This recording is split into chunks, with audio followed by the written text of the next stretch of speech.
우리 지금 설 명절 연휴 기간인데 오늘도 이렇게 많이 교회 나오신 분들 주님의 이름으로 환영합니다. 하루 지나긴 했지만은 우리 옆에 계신 분들하고 같이 새해 인사 나누실까요? 새해 복 많이 받으세요. 같이 인사하겠습니다. 예, 또 새해 복 많이 누리세요. 또 인사하겠습니다. 새해 복 많이 누리세요. 예, 예, 감사합니다. 여러분 설 명절 잘 보내셨죠?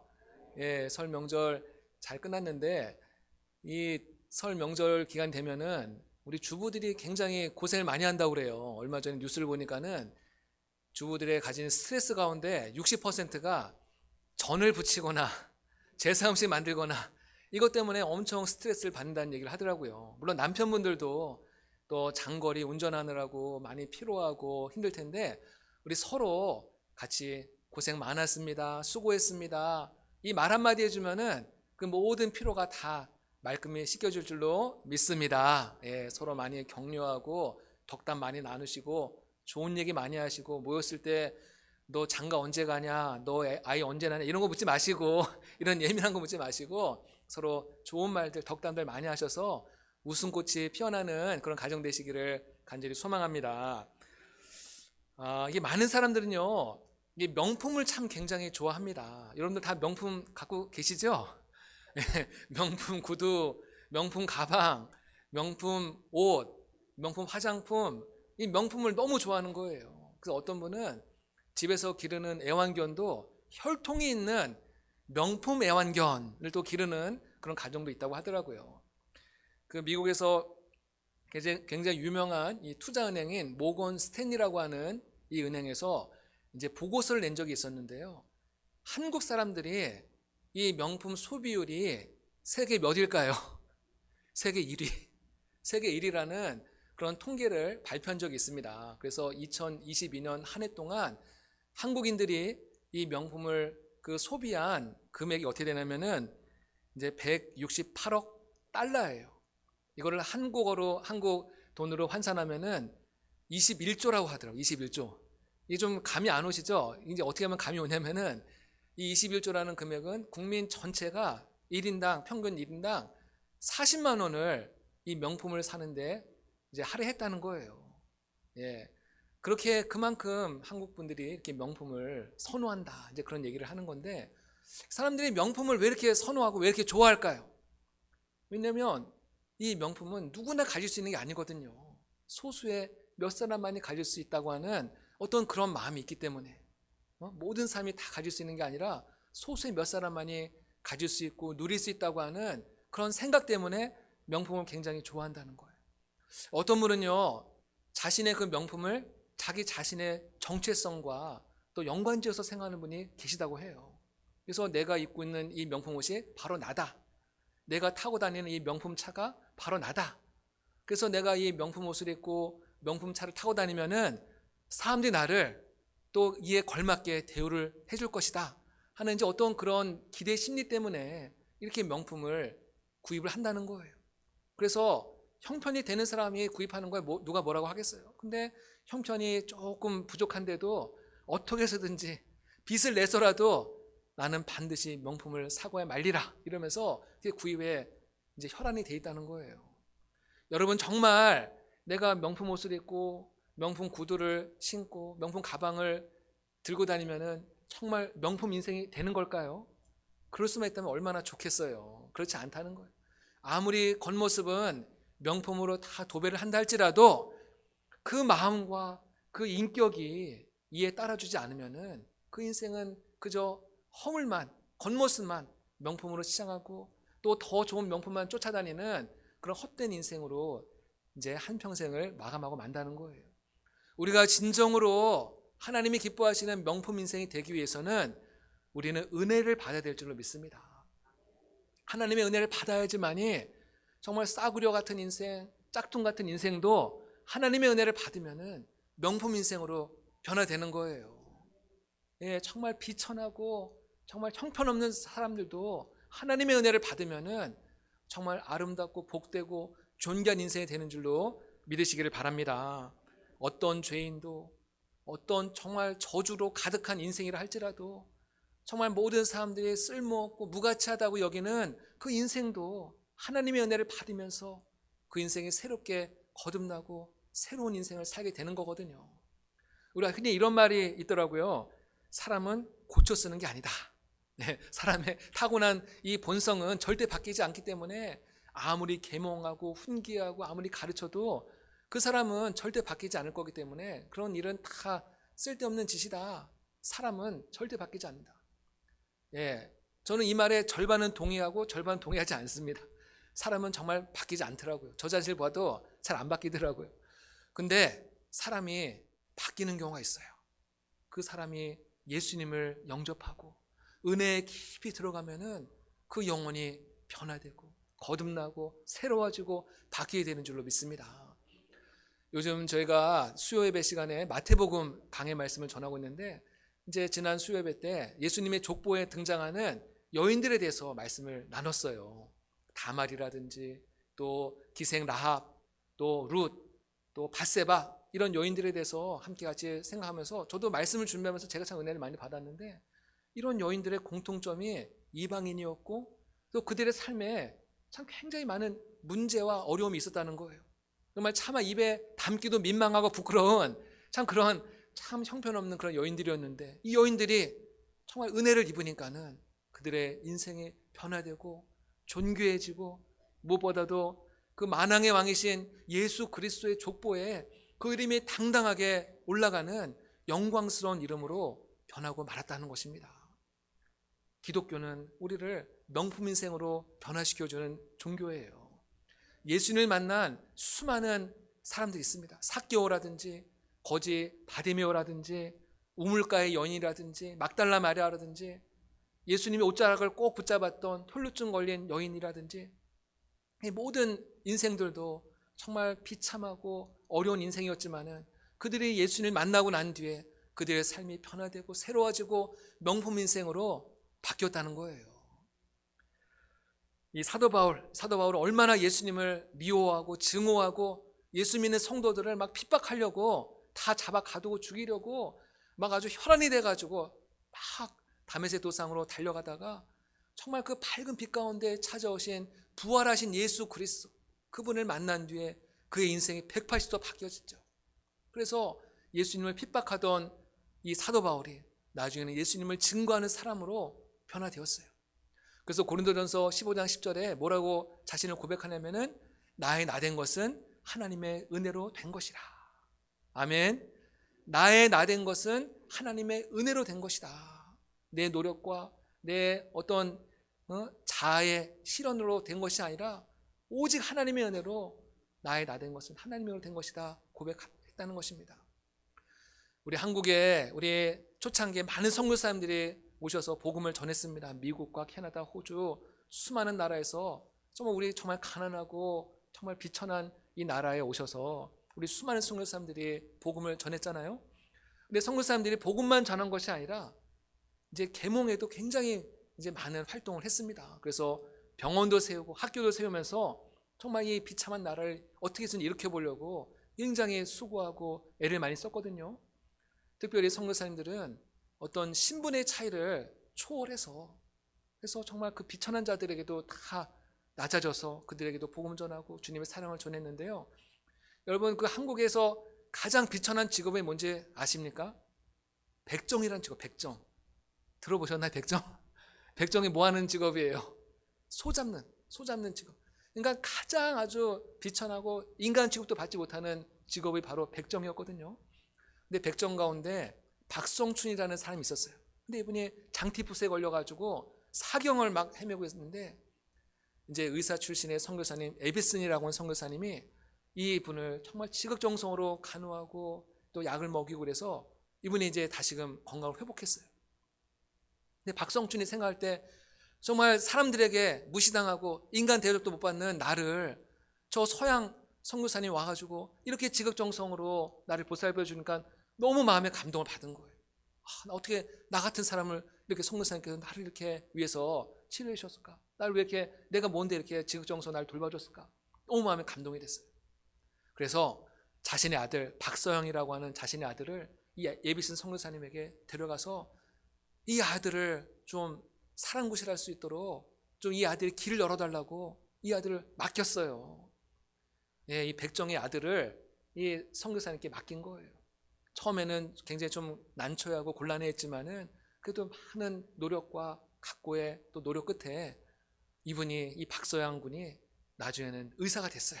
드디어 의사가 됐습니다. 그래서 1908년 6월에 우리나라 최초의 의사가 7명이 있었는데 이 가운데 이 박서양이라는 이분이 최초의, 우리 한국의 최초의 의사로 이제 당당하게 등록이 되었고, 또 그래서 제중원 의학교를 졸업하게 되었습니다. 정말 이 백정의 아들이니까는 이 아들도 아버지의 대를 이어서 똑같이 백정으로 살아갈 수밖에 없는 그런 운명이었지만은 하나님의 은혜를 경험하니까는 그 인생이 정말 존귀한 인생이 돼서요, 정말 그 많은 환자들을 살릴 뿐만 아니라 나라 민족을 위해서 독립운동에서도 굉장히 많은 일들을 했어요. 그래서 세브란스 간호사 양성소에서 교수로 활동하였고, 또 만주에 있는 용정으로 넘어가서 거기에 또 구세의원을 개업했고, 또 거기에 교회를 설립해서 장로로서, 또 소학교를 또 설립해서 교장으로서, 또 나중에는 독립운동을 지원한 일에도 굉장히 많은 역할들을 감당한 분이 바로 이 박서양이라는 분이에요. 여러분, 이게 은혜라는 것은요, 겉으로 볼 때는 참 굉장히 한없이 유약해 보이고 정말 보잘것없어 보이고 무가치해 보여요. 하지만 이 은혜를 경험한 사람들은 이 은혜를 통해서 그들의 삶이 새로워지고 거듭나고 그 한 사람을 통해서 그 가정과 그 사회가 변화되는 놀라운 능력이 바로 이 은혜 안에 감춰져 있는 줄로 믿습니다. 이 교회는 이 하나님의 은혜가 강물처럼 흐르는 곳이에요. 정말 세상에서 줄 수 없고 돈으로 살 수 없는, 정말 돈의 가치로 따질 수 없는 하나님의 무궁무진한 은혜가 이 교회를 통해서, 예배를 통해서 지금 여러분들에게 지금 흘러 들어가고 있는 줄로 믿습니다. 그래서 누구든지 이 은혜의 강에 나오면요, 누구든지 주님은 사람을 차별하지 않고 누구든지 우리를 맞이해 주시고 우리를 받아주시고 영접해 주시고 우리에게 무한한 은혜를 주시는 거예요. 죄에 눌려있는 분들에게는 용서와 사랑의 은혜를 주시고, 눈물 흘리고 있는 분들에게는 위로의 은혜를 주시고, 정말 앞이 보이지 않고 낙심하고 절망하고 정말 그 무거운 짐을 지고 살아가는 그 영혼들에게는 소망과 위로와 용기의 은혜를 주님께서 오늘 이 시간에 우리에게 부어주시는 거예요. 그래서 우리가 은혜를 받으면요, 우리의 삶에 모든 무너졌던 균형들과 질서들이 하나하나 세워져요. 또 다른 사람들과 늘 각을 세우고 마찰을 일으켰던 사람들이 다른 사람과 조화를 이루며 살아가게 되고, 서로 사랑하고 용서하고 또 우리 마음이 넓어지고 마음이 따뜻해지고 관용하는 그런 사람으로 바뀌는 거예요. 하지만은 우리가 은혜 받는 일에 실패하잖아요. 그럼 우리의 마음이 굳어져요. 딱딱하게 굳어져요.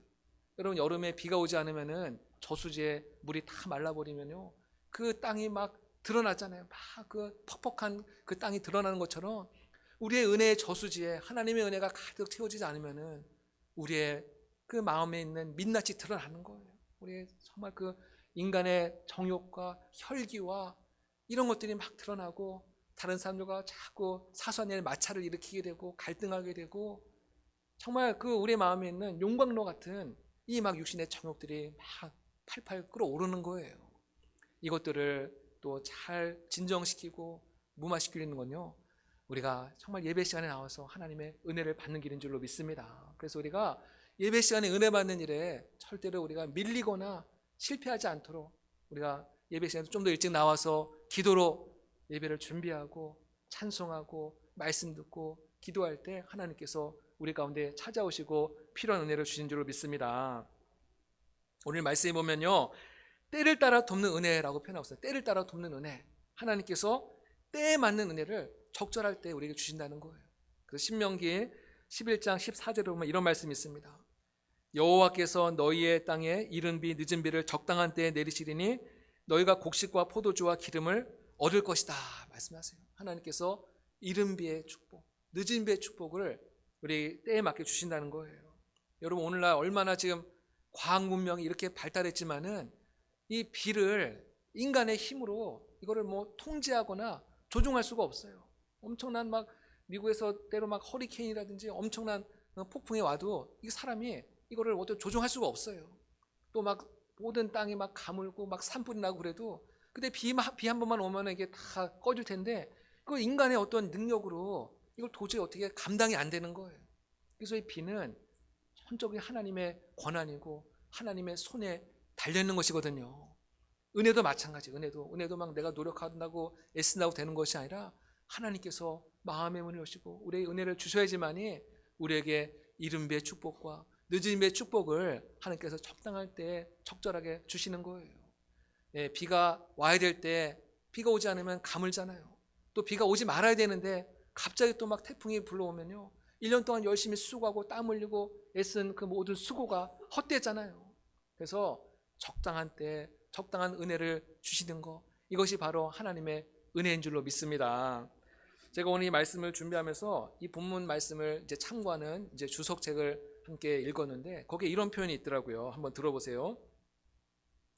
하나님은 도움을 필요로 하는 때가 지나버린 후에 부랴부랴 도움의 손길을 뻗치시는 법이 없다. 아무리 큰 도움이라도 시기를 놓친 후에 도와주는 도움이라면 전혀 소용이 없다. 참 이렇게 재밌는 표현 같아요. 하나님은 정말 우리가 지금 도움이 필요한 그 때가 있는데 그 시기를 훨씬 지난 다음에 부랴부랴 아이고 내가 잠시 깜빡하고 있었구나, 아이고 미안하다, 이제부터 내가 도와줄게 이러면서 막 부랴부랴 도와주는 그런 하나님이 아니시라는 거예요. 하나님께서는 우리가 정말 도움이 필요한 바로 그 때에 적재적소에 필요한 은혜를 우리에게 주시는 하나님이시다, 그렇게 말씀하고 있는 것이에요. 또 오늘 말씀해 보면요, 은혜의 보좌라는 표현을 합니다. 은혜의 보좌. 은혜의 보좌는 하나님의 보좌를 말하는데 이것은 구약 성경에 나오는 성막에 있는 지성소와 연관이 돼 있는 그런 단어예요. 지성소. 그래서 이 성막에 보면은 성소와 지성소로 구분이 돼 있는데 이 지성소라는 말의 의미는 지극히 거룩한 처소라는 의미가 있어요. 지극히 거룩한 처소. 그래서 이 지성소에 하나님의 여호와의 법궤가 그 안에 있었고요. 이 지성소는 아무나 들어갈 수가 없고 대제사장만이, 그것도 1년에 한 번씩 그 안에 들어갈 수가 있었습니다.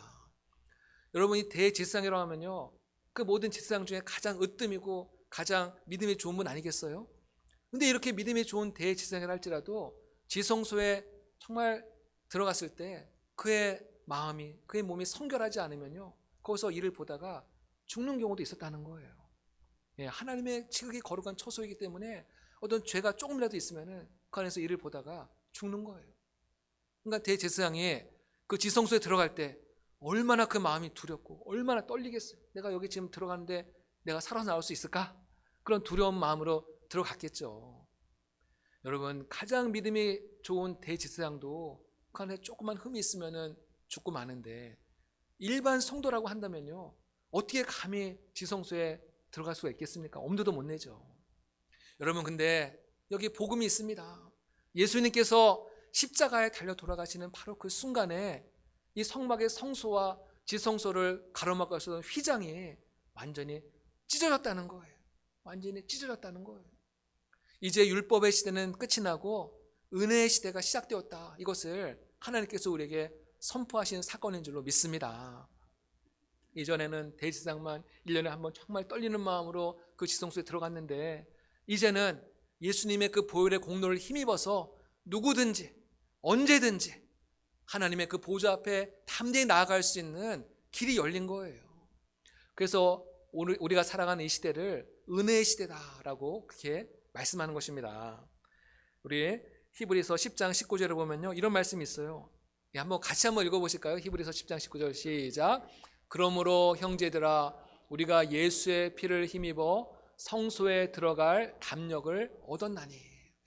예수의 그 보혈의 피를 힘입어서 우리가 성소에 들어갈 담력을 얻다. 보혈을 지나 하나님 품으로, 보혈을 지나 아버지 품으로, 보혈을 지나 하나님 품으로 한 걸음씩 나아가네. 주님의 보혈을 통과하여서, 주님의 보혈의 공로를 의지하여서, 주님의 보혈을 힘입어서 우리는 주님의 그 거룩한 보좌 앞에 담대히 나아가게 되는 줄로 믿습니다. 여기에 보면요, 담대히라는 또 단어가 나오잖아요. 담대히. 이 담대히라는 단어는 다른 단어로 바꾼다면은 당당하게, 떳떳하게 하나님 앞에 나가는 거예요. 여러분, 자녀들이 학교를 들어갔어요. 학교 들어가면 이제 학용품도 필요하고 등록금도 필요하잖아요. 그러니까는 자녀가 엄마 아빠한테, 엄마 나 지금 학교 가는데 학용품 필요해, 등록금 내야 돼, 당당하게 말하잖아요. 이런 자녀들이 여러분한테 뭐 돈을 맡겨놨어요? 뭘 맡겨놨어요? 아무것도 맡겨놓은 게 아닌데도 당당하게 달라고 그래요. 그러면 또 엄마 아빠는 뭐 되게 막 죄진 사람처럼 또 해줘요. 또 다 대줘요. 그 왜 그런 거겠어요?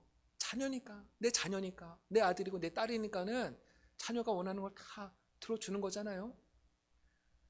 요한복음 1장 12절 말씀, 영접하는 자 곧 그 이름을 믿는 자들에게는 하나님의 자녀가 되는 권세를 주셨다. 우리가 예수님을 믿는 그 순간에 우리는 하나님의 자녀가 된 거예요. 그래서 우리는 하나님 앞에 나아갈 때도 정말 어린아이가 아버지한테 나가듯이, 엄마한테 나가듯이 우리는 담대하게, 당당하게 하나님 앞에 나가는 줄로 믿습니다. 어떤 분은 그렇게 생각을 해요.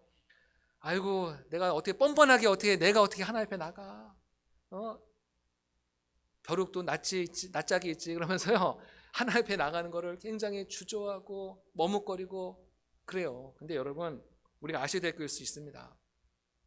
하나님, 우리가 뻔뻔해도 하나님 앞에 나오는 자를 기뻐하세요. 기뻐하세요. 우리가 지은 죄가 많고 허물이 많고 부족해도 연약해도 우리는 주님 앞에 나오는 것을 주님은 언제든지 환영하시고 기뻐하시고 우리를 받아주시고, 마치 탕자가 정말 그 얼마나 더럽고 냄새나는 몸으로 돌아왔지만은 그 아버지가 그 아들을 아무것도 묻지 않고 따지지 않고 그냥 안아주잖아요. 그냥 달려가서 한 걸음에 안아주잖아요. 이것이 바로 하나님의 마음이 그렇다는 거예요. 우리가 부족해도 뻔뻔해도 우리가 허물이 많아도 주님은 우리를 받아주시고 영접하시고 또 새로운 은혜를 주세요. 오늘 15절 말씀 보면요, 우리의 대제사장이신 예수님은 우리의 연약함을 동정하지 못하시리가 아니다. 우리가 믿는 예수 그리스도는 우리의 연약함을 동정하지 못하실 리가 아니시다. 이중부정은 강한 긍정이잖아요. 그래서 예수님은 우리의 연약함을 너무나 잘 아신다는 거예요. 우리가 인생이 정말 질그릇처럼 연약하고 깨어지기 쉽고 넘어질 수밖에 없고 실패할 수밖에 없고 또 범죄할 수밖에 없는 그런 연약하고 부족한 인생이라는 것을 우리 주님은 너무나 잘 알고 계시기 때문에 우리를 불쌍히 여기시고 언제든지 주님 앞에 나오는 자들을 주님은 다 품어주시고 안아주시는 참 좋으신 주님이신 줄로 믿습니다. 여러분, 주님은 우리를 꾸짖지 않으세요. 우리가 주님 앞에 나온다고 해서 나 너 몰라 막 밀어내거나 박대하지 않으세요. 우리를 환영하시고 기뻐하시고 우리에게 또 새로운 애를 주시는 분인 줄로 믿습니다. 여러분, 오늘도 정말 수고하고 무거운 짐을 가지고 주 앞에 나왔습니까? 잘 오셨습니다. 주님의 그 십자가의 발 앞에 여러분들의 모든 근심과 걱정과 무거운 짐을 주 앞에 다 내려놓으세요. 주님, 저 오늘 왔어요. 주 앞에 다 내려놓으시기 바랍니다. 꼭꼭 닫혀있던 마음의 문을 여세요. 마음의 문을 여시고 주님을 내 마음의 주인으로 받아들이고 영접할 때 주님이 우리의 삶을 다스려 주시고 우리의 가정을 다스려 주시고 우리 교회를 다스려 주시고 우리 가는 길을 주님께서 선한 길로 인도하실 줄로 믿습니다. 주님께서 이렇게 말씀하세요. 잘 왔다, 잘 왔다. 내가 너 다 알고 있다. 너 많이 힘들고 아프고 너 눈물 흘리는 거 내가 다 보고 다 알고 있다. 내가 너와 함께 할 거다. 걱정하지 마라. 염려하지 마라. 두려워하지 마라. 주님 우리에게 계속해서 우리에게 말씀하시고 위로하시고 우리를 다시금 일으켜 세우시는 참 좋으신 하나님이세요. 여러분, 하나님의 은혜를 받으려면요 정말 은혜를 사모해야 됩니다. 사모해야 돼요. 시편 42편 1절 말씀에 보면요, 하나님이여 목마른 사슴이 시냇물을 찾기에 갈급한 같이 내 영혼의 주를 찾기에 갈급합니다. 하나님은 갈급한 자에게, 목마른 자에게, 사모하는 자에게 하나님은 아낌없이 하나님께서 후히 주시고 꾸짖지 않으시 하나님께서 우리에게 풍성한 은혜를 주시는 거예요. 여러분, 그 새들을 보면요, 엄마 새가 이제 먹이를 사냥해 오자 벌레를 어디서 이렇게 사냥해 와서 그 새끼 새들에게 그 벌레를 이제 먹여주잖아요. 입에다 넣어주잖아요. 새끼 새들이 여러 마리가 있어요. 여러 마리가 있는데 그 어미새가 어떤 새한테 먼저 그 먹이를 줄까요? 퀴즈. 아까 우리 권사님 잘 대답하셨는데요. 예, 뭐 착한 새, 말 잘 듣는 새, 잘생긴 새, 공부 잘하는 새, 어떤 새한테 먹이를 가장 먼저 주겠어요? 정답은 입을 가장 크게 벌리는 새한테 준다는 거예요.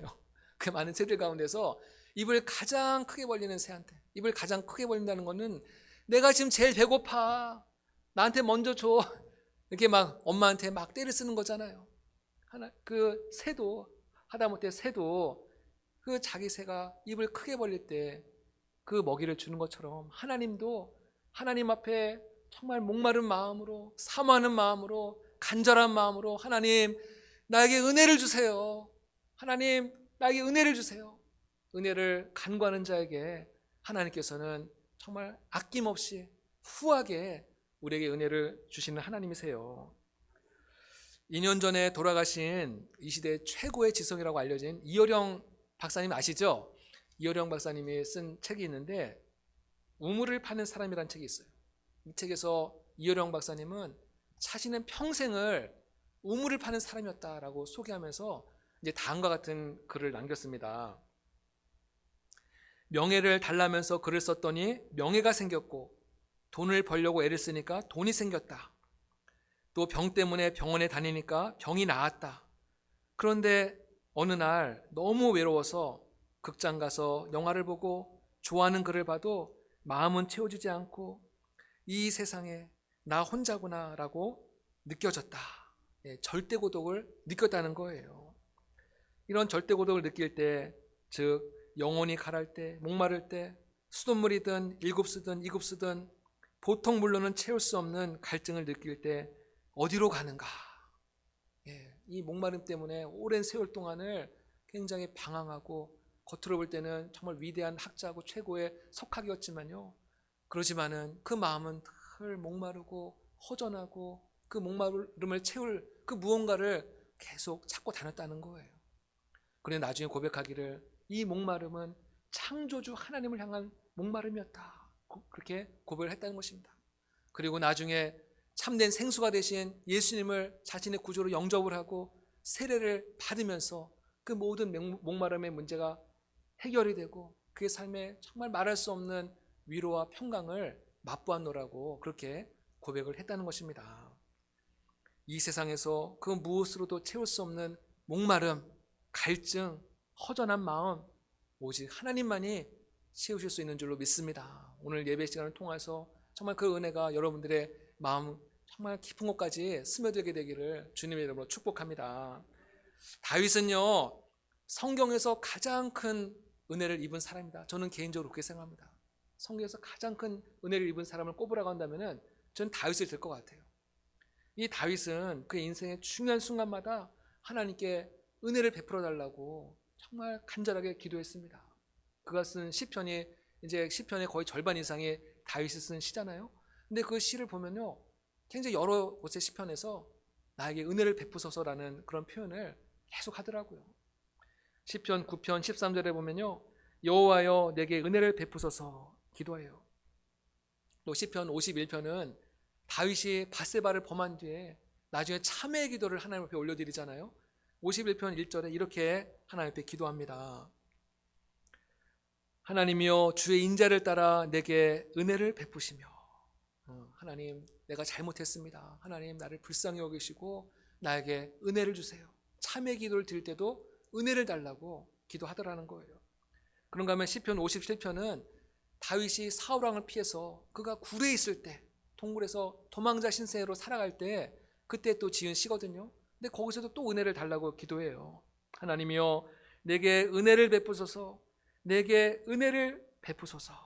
얼마나 간절하고 얼마나 절박했으면은 은혜를 베풀어 달라는 이 표현을 2번이나 반복해서 하나님 앞에 올려드리더라는 거예요. 여러분도 정말 은혜가, 이 세상에 은혜가 필요하지 않은 사람은 아무도 없죠. 하나님 앞에 은혜를 구하시기 바랍니다. 다윗이 왜 은혜를 받았느냐? 하나님 앞에 은혜를 달라고 기도했기 때문이에요. 간단해요. 하나님 앞에 은혜를 달라고 기도했기 때문에 하나님께서는 그의 기도를 들으시고 은혜를 주신 거예요. 하나님께서 은혜를 주시면 고맙고 안 주시면 어쩔 수 없고 이런 마음이 아니라, 나 같은 사람이 어떻게 하나님 앞에 은혜를 구할 수 있어? 이런 마음이 아니라, 아까 말씀드렸잖아요. 하나님은 뻔뻔한 사람들의 기도를 기뻐하신다니까요. 예, 여러분 딴 거 기억 안 해도 좋습니다. 뻔뻔해지기 바랍니다. 하나님 앞에 뻔뻔한 기도를 드리세요. 하나님, 나에게 그래도 은혜 주세요. 나 그래도 은혜 주세요. 은혜 받고 싶어요. 은혜 아니면 나 살 수 없어요. 하나님 앞에 정말 은혜를 구하고 매달릴 때 하나님은 우리에게 아낌없이 후하게 은혜를 주세요. 이제 말씀을 마무리하려고 합니다. 오늘 우리가 살아가는 이 세상은요, 은혜의 세상이 아닙니다. 모든 것을 복수하려는 세상이에요. 복수한다는 건 뭐예요? 나에게 아픔을 주고 상처를 주는 사람을 에게 이제 대갚아 주는 거잖아요.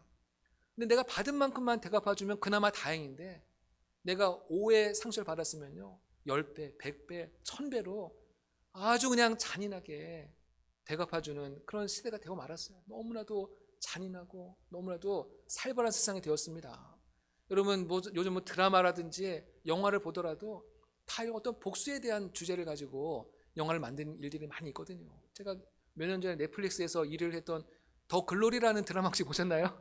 거기에 송혜교 씨가 나왔잖아요. 송혜교 씨가 학창 시절에 일진들에 의해 가지고 얼마나 괴롭힘을 당하고 정말 자살 시도까지 하고 너무나도 고통스러운 시간을 보냈는데, 이 송혜교 씨가 나중에는 내가 복수해야겠다.